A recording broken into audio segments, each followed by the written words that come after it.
নমস্কাৰ এই মুহূৰ্তত আহি পৰিছে ৰাতিপুৱাৰ কেইবাটাও গুৰুত্বপূৰ্ণ খবৰ। আজি হৈছে 28 জুন। এক জিলাৰ পৰা দেশত সলনি হ'ব কেইবাটাও নতুন নিয়ম। মাজত মাত্ৰ কেইটা ঘণ্টামান বাকী আছে। দেশৰ কোটি কোটি কৃষকৰ একাউণ্টত চৰকাৰে প্ৰদান কৰিব 20 নম্বৰ কিস্তি 2000 কোটি টকা। পিএম কিষাণৰ প্ৰতিজন হিতাধিকাৰীৰ বাবে ভাল খবৰ আহি পৰিছে। অৰুণোদয়ৰ প্ৰতিজন হিতাধিকাৰীৰ একাউণ্টত 1250 টকাকৈ প্ৰদান কৰা হ'ব। যদি আপুনি নতুনকৈ আবেদন কৰিছে তেনে ক্ষেত্ৰত আপোনাৰ বাবে এটা ভাল খবৰ। অতি শীঘ্ৰে তালিকা চাওক আপোনাৰ নাম আছে নে নাই। লগতে গোটৰ মহিলা একাউণ্ট হ'ব 10000 কোটি টকা। এক জিলাৰ পৰা দেশত সলনি হ'ব 7 টকাৰ নতুন নিয়ম। কি নিয়ম সলনি হ'ব? ৰন্ধন গেছৰ পৰা আৰম্ভ কৰি ৰেলৰ টিকটক লৈ কেইবাটাও গুৰুত্বপূৰ্ণ নিয়ম সলনি হ'ব। লগতে কেইবাটাও ৰাজনৈতিক খবৰৰ লগতে অৰাজনৈতিক খবৰ যুগুত কৰা হৈছে আজিৰ দিনটোত। গোটেই অসম তথা ভাৰতৰ বিভিন্ন প্ৰান্তৰ পৰা যুগুত হৈছে কেইবাটাও ডাঙৰ খবৰ।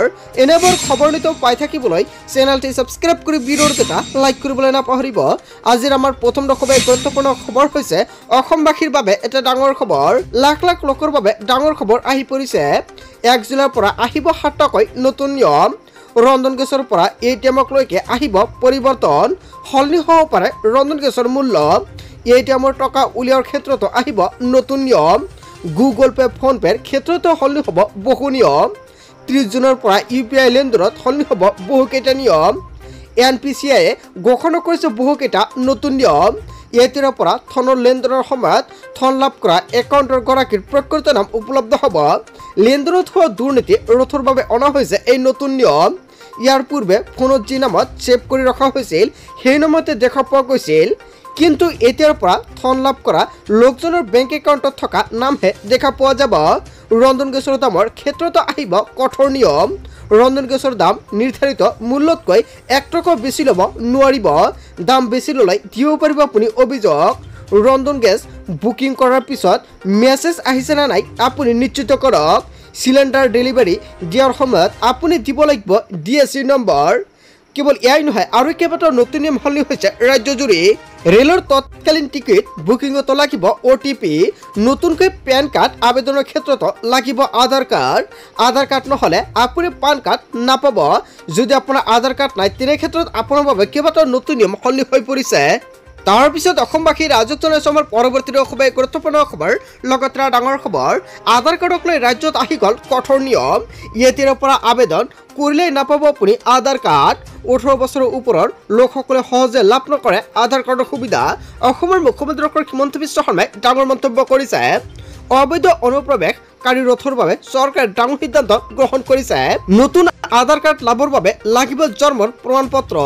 জন্ম মৃত্যুৰ প্ৰমাণপত্ৰ প্ৰদানক লৈ কঠোৰ সিদ্ধান্ত চৰকাৰৰ। অসমত জন্মৰ প্ৰমাণপত্ৰ দেখুৱাব পাৰিলেহে লাভ কৰিব আধাৰ কাৰ্ড। জিলা আয়ুক্তহে প্ৰদান কৰিব আধাৰ কাৰ্ড। আধাৰ কাৰ্ডক লৈ ৰাজ্যজুৰি আহি গ'ল কঠোৰ নিয়ম। এতিয়াৰ পৰা আবেদন কৰিলে নাপাব আপুনি আধাৰ কাৰ্ড। 18 বছৰৰ ওপৰৰ লোকসকলে সহজতে লাভ নকৰিব আধাৰ কাৰ্ড।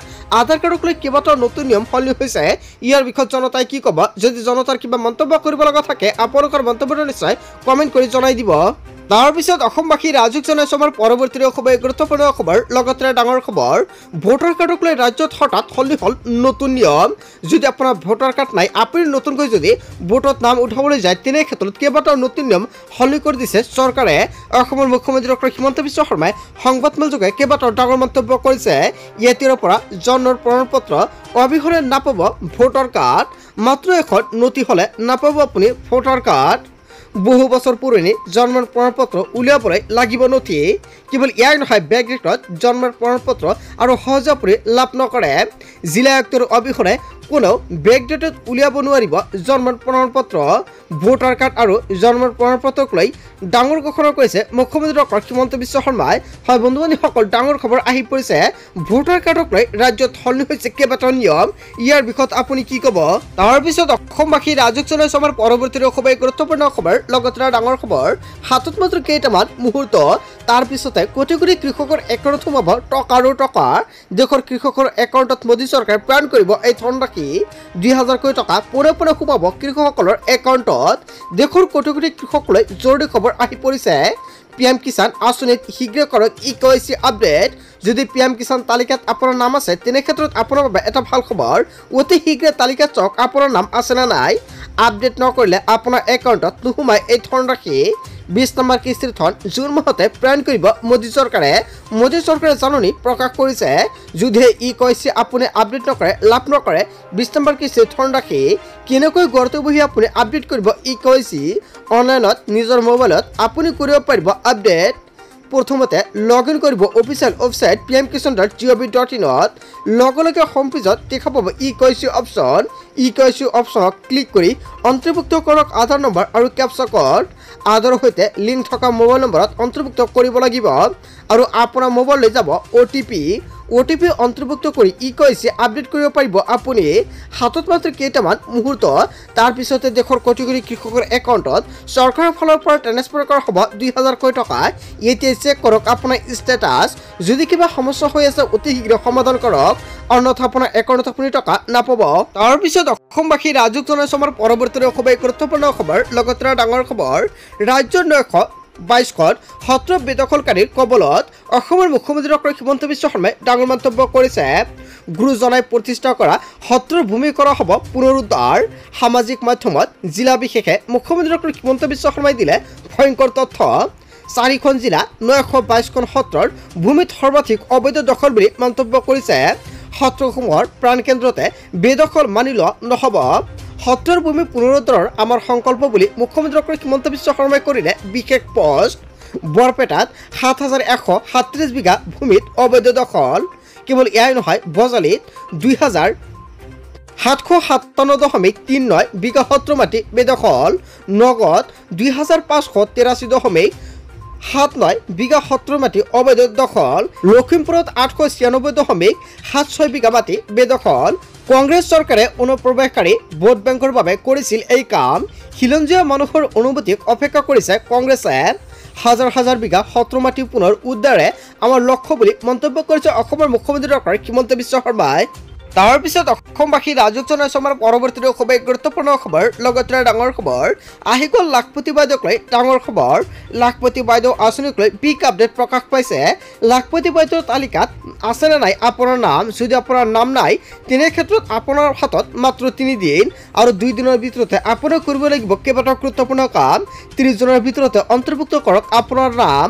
28, 29 আৰু 30 তাৰিখৰ ভিতৰত যদি আপোনাৰ নামটো আপুনি অন্তৰ্ভুক্ত নকৰে তেনে ক্ষেত্ৰত আপোনাৰ একাউণ্টত 10,000 টকা আপুনি নাপাব, অন্যথা নাপাব 10,000 টকা। মুখ্যমন্ত্ৰী ডক্টৰ হিমন্ত বিশ্ব শৰ্মাই মন্তব্য কৰিছে।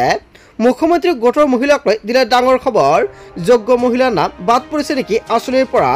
সমষ্টিৰ বিধায়কৰ জৰিয়তে আপুনি নামটো অন্তৰ্ভুক্ত কৰাই লৈ ল'ব পাৰিব আৰু সকলোকে আহ্বান জনাইছে যদি আপুনি যোগ্য হিতাধিকাৰী তালিকাৰ পৰা আপোনাৰ নামটো কৰ্তন কৰা হৈছে তেনে ক্ষেত্ৰত আপোনাৰ নামটো আপুনি অন্তৰ্ভুক্ত কৰাই লৈ ল'ব পাৰিব। আগষ্ট মাহৰ পৰা জানুৱাৰী মাহলৈকে সমষ্টিয়ে বিতৰণ কৰা হ'ব 10,000 টকা। 30 জনৰ ভিতৰতে তালিকাত নাম নহা মহিলাই পুনৰ কৰক আবেদন। অসমৰ মুখ্যমন্ত্ৰী ডক্টৰ হিমন্ত বিশ্ব শৰ্মাই সকলোকে নতুনকৈ আবেদন কৰিবলৈ আহ্বান জনাইছে। তাৰপিছত অসমবাসী ৰাজুক জনাইছো আমাৰ পৰৱৰ্তী খুবেই গুৰুত্বপূৰ্ণ খবৰ। লগতে ডাঙৰ খবৰ, অৰুণোদয়ত বাদ পৰা প্ৰতিগৰাকী মহিলাই লাভ কৰিব অৰুণোদয়। মন্ত্ৰী ৰঞ্জিত কুমাৰ দাসে বিগ ব্ৰেকিং প্ৰকাশ কৰিছে চলতৰ বাবে। এই মুহূৰ্তৰ ডাঙৰ ঘোষণা কৰিছে মন্ত্ৰী ৰঞ্জিত কুমাৰ দাসে। প্ৰতিগৰাকী যোগ্য হিতাধিকাৰীয়ে নথি জমা দিলে লাভ কৰিব 1250 টকা। 30 লাখ মহিলাক দিয়া হ'ব অৰুণোদয় আঁচনি। ৰাজ্যৰ প্ৰতিটো সমষ্টি মহিলাক দিয়া হ'ব অৰুণোদয় আঁচনি আৰু প্ৰতিটো সমষ্টিত চৰকাৰে প্ৰদান কৰিব অৰুণোদয় আঁচনিৰ সুবিধা। অৰুণোদয় আঁচনিৰ পৰা যিসকল মহিলাৰ নাম কৰ্তন কৰা হৈছে তেওঁলোকে পুনৰ লাভ কৰিব অৰুণোদয়। আত্মনিৰ্ভৰ আঁচনিত আবেদন কৰা যুৱকসকলক দিয়া হ'ব 2 লাখ টকা। প্ৰতিটো সমষ্টিৰ 593 গৰাকী যুৱকক দিয়া হ'ব 2 লাখ টকা। যদি আপুনি আবেদন কৰিছে তেনে ক্ষেত্ৰত আপোনাৰ বাবে এটা ভাল খবৰ, অতি শীঘ্ৰে আপোনাৰ একাউণ্টত সোমাবলৈ গৈ আছে 2 লাখ টকা। তাৰপিছত অসমবাসী ৰাজুক জনাইছো আমাৰ পৰৱৰ্তী খুবেই গুৰুত্বপূৰ্ণ খবৰ। লগতে ডাঙৰ খবৰ, গোৱালপাৰাত পুনৰ চলিব বৃহৎ উচ্ছেদ, মাইকযোগে ঘোষণা কৰিছে প্ৰশাসনে। হাইছলা বিলৰ পিছত পাইকাৰ সংৰক্ষিত বনাঞ্চলত চলিব উচ্ছেদ অভিযান। বনাঞ্চলৰ ভিতৰত থকা অবৈধ লোকক শীঘ্ৰে খালী কৰাৰ নিৰ্দেশনা প্ৰকাশ কৰা হৈছে। কৃষ্ণাই বন বিভাগে জাৰি কৰিছে জাননী। পাইকান বন বিভাগৰ বিদ্যাপাৰা গাঁৱত মাইকযোগে ঘোষণা কৰিছে বন বিভাগৰ তৰফৰ পৰা 10 জুলাইৰ ভিতৰতে এৰিব লাগিব ভূমি, অন্যথা পৰিব আপুনি ভয়ংকৰ বিপদত। বন্ধু বান্ধৱীসকল, গোটেই অসম তথা ভাৰতৰ বিভিন্ন প্ৰান্তৰ পৰা যুগুত হৈছে কেইবাটাও ডাঙৰ খবৰ। এনেবোৰ খবৰ নিতৌ পাই থাকিবলৈ চেনেলটি ছাবস্ক্ৰাইব কৰি ভিডিঅ'টো এটা লাইক কৰিবলৈ নাপাহৰিব। So thank you for watching full video.